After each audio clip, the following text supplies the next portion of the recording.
Hello my future doctors and future engineers, welcome to all of you D Mind physics. आज मैं आपके लिए some basic concept of chemistry का lecture number 2 लेकर आया हूँ। आज के इस लेक्चर में हम लॉ ऑफ केमिकल कॉम्बिनेशन को पढ़ने वाले हैं।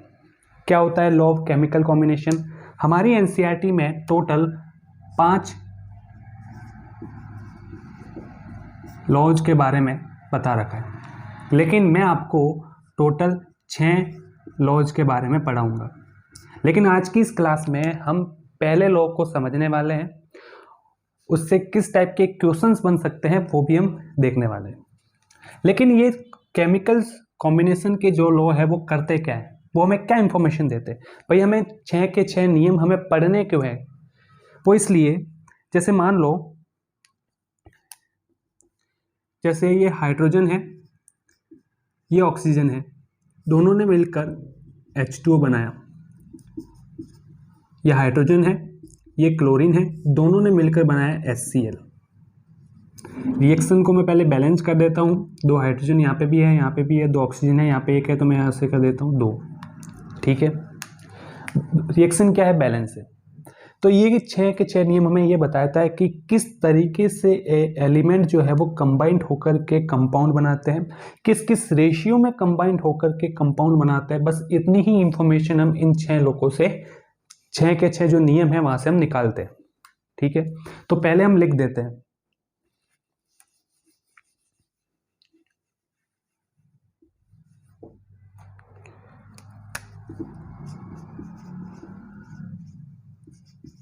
These laws explain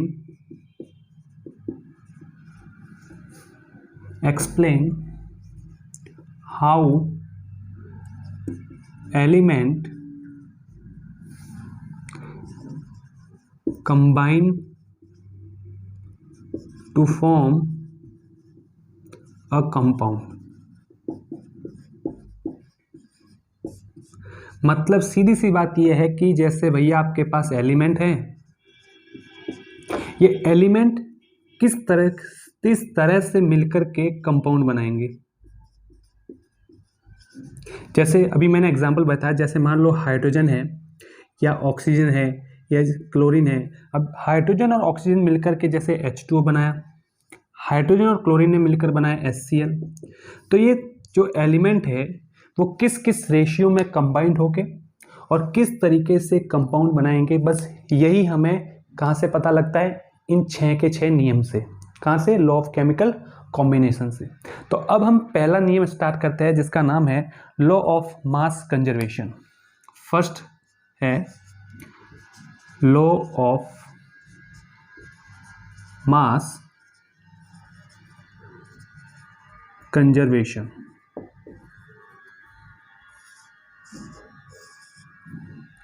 law of mass conservation, सबसे पहला ये, इसको दिया किसने? गिवन बाय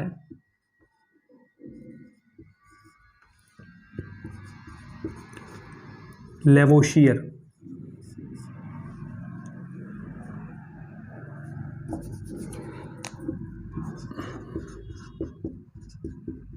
किसने दिया?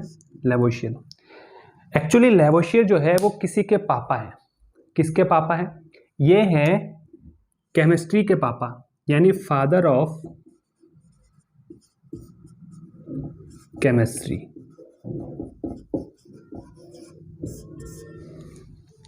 अब मैंने इनको पूछा कि सर ये लॉ ऑफ मास कंजर्वेशन होता क्या है? तो इन्होंने मुझे बोला कि जो मैं बोलूंगा वो तो करेगा, मैं कर लूंगा। वैसे भी आप फादर ऑफ केमिस्ट्री है तो कुछ करना पड़ेगा, आप जो कहेंगे वो करना पड़ेगा मुझे। तो इन्होंने मुझे बोला कि तू एक एप्पल ले। क्या ले? एप्पल। ठीक है सर, ले ली एप्पल। अब इस एप्पल से जूस बना। ठीक है सर, ये बना दिया। एप्पल ली, उसको मैंने छीला, मतलब मेरे पास एक्स्ट्रा पार्ट आ गया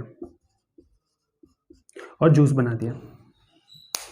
लेवोशियर सर ने बोला कि एक एप्पल ले, उसे छील ले और फिर उसका जूस बना दे। मैंने कहा ठीक है सर, कर दिया। बस यही है लॉ ऑफ मास कंजर्वेशन। मैंने कहा कैसे? लॉ ऑफ मास कंजर्वेशन क्या होता है कि मास जो है, जो मास है वो कांस्टेंट रहता है भाई, जैसा जितना यहाँ पे था उतना यहाँ पे है। मतलब मास को आप डिस्ट्रॉय नहीं कर सकते और ना ही आप बना सकते हो, उसको आप एक फॉर्म से दूसरे फॉर्म में चेंज कर सकते हो। एप्पल थी, मैंने इसका जूस बनाया, लेकिन क्या इसका मास चेंज हुआ? नहीं हुआ। बस यही है लॉ ऑफ मास कंजर्वेशन। तो मैं लिख देता हूं यहां पे mass is neither created nor destroyed.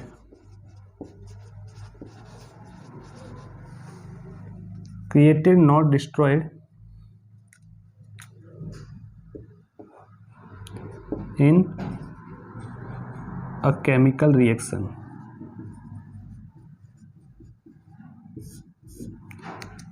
आप मास को ना तो बना सकते हो और ना ही डिस्ट्रॉय कर सकते हो।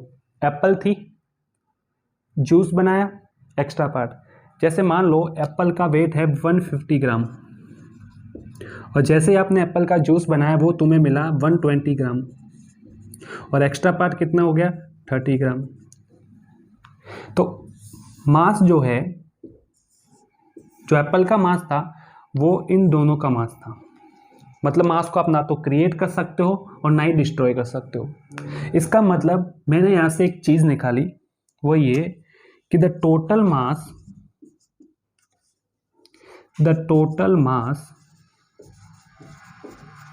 Of reactant equal to the total mass of product. और ये भैया हमारे न्यूमेरिकल सॉल्व करने का कॉन्सेप्ट है, इससे हम न्यूमेरिकल सॉल्व करेंगे। बस यही है लॉ ऑफ मास कंजर्वेशन। कुछ नहीं है भैया, 2 कौड़ी का नियम है, 2 कौड़ी का, कुछ नहीं है। जब भी तुम एप्पल देखोगे ना, तो तुम्हें जैसे ही तुम एप्पल देखोगे तो तुम्हारे दिमाग में क्या आएगा? Law of mass conservation. Next class में आपको एक वड़ा पाव वाला नियम बताऊंगा, आपको एक वड़ा पाव वाला नियम बताऊंगा। जैसे आप वड़ा पाव को देखोगे तो आपको एक दूसरा नियम याद आएगा, वो क्या है नेक्स्ट क्लास में हम देखेंगे।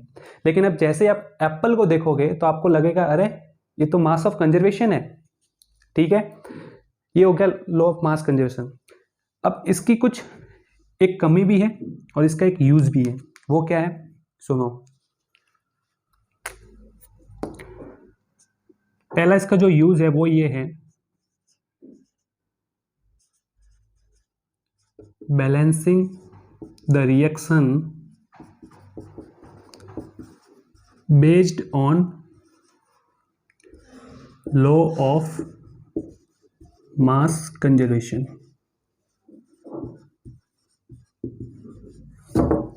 किसी भी केमिकल रिएक्शन को अगर आपको बैलेंस करना है तो कोई भी केमिकल रिएक्शन जो बैलेंस होती है वो इस कॉन्सेप्ट पर बेस्ड होती है।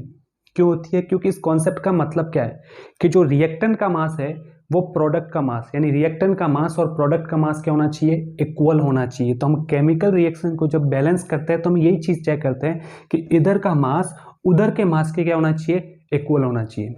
लेकिन इसकी एक कमी है, ये सब जगह नहीं लगता, कि सब जगह लगता है, बट एक कंडीशन को छोड़ करके, वो है न्यूक्लियर रिएक्शन। तो हम लिखते हैं law of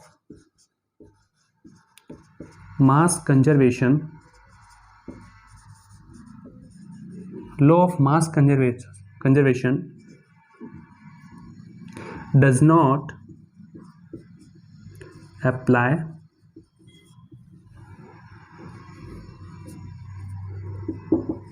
in nuclear reaction, in nuclear reaction। ये न्यूक्लियर रिएक्शन में क्यों नहीं लगता? अगर तुम्हें कोई रीज़न पूछे कि क्यों नहीं लगता तो इसका एक रीज़न याद रखना। एक्चुअली देखो, नॉर्मली रिएक्शन में क्या होता है, प्रोडक्ट है, सॉरी जो रिएक्टेंट है वो प्रोडक्ट में चेंज होता है। लेकिन जो न्यूक्लियर रिएक्शन है उसमें क्या होता है, जैसे ही जो बड़े बड़े न्यूक्लियस होते हैं वो जब छोटे न्यूक्लियस में चेंज होते हैं या जब छोटे न्यूक्लियस बड़े न्यूक्लियस में चेंज होते हैं तो उसमें क्या होता है कि थोड़ा बहुत जो मास है वो बाइंडिंग एनर्जी में क्या हो जाता है? चेंज हो जाता है। क्या हो जाता है? बाइंडिंग एनर्जी में चेंज हो जाता है। इसलिए न्यूक्लियर रिएक्शन में ये नियम नहीं लगता, क्योंकि इस नियम का मतलब क्या है? इसका मतलब है कि मास कांस्टेंट रहना चाहिए, डिस्ट्रॉय नहीं होना चाहिए। लेकिन इसमें क्या होता है? जो मास है वो किस में चेंज हो गया? एनर्जी में चेंज हो गया, इसलिए न्यूक्लियर रिएक्शन में नहीं लगता। अब जैसे इसका अगर न्यूमेरिकल बनना चाहे तो वो कैसे बनेगा? जैसे मान लो एक रिएक्शन है H2 + O2 कन्वर्ट H2O। अब जैसे मैं इस रिएक्शन को अगर बैलेंस करूँ तो वो बैलेंस किस पर बेस्ड है? इस पर। 2 हाइड्रोजन यहाँ पर है, यहाँ पर है, यहाँ 2 ऑक्सीजन है, वहाँ पर क्या है? 1 है, तो मैं यहाँ से 2 से मल्टीप्लाई कर दूंगा। ये हमारी रिएक्शन क्या हो गई? बैलेंस हो गई। अब जैसे देखो इसका जो मास है, एक हाइड्रोजन का 1 होता है, 2 का कितना हो जाएगा? 2 ग्राम। ऑक्सीजन 1 का कितना होता है? 16, 2 का कितना हो जाएगा? 32 ग्राम। H2O का कितना होता है? H2O का जो है वो होता है 18 ग्राम। 18 दूनी 18 × 2 कितना हो गया?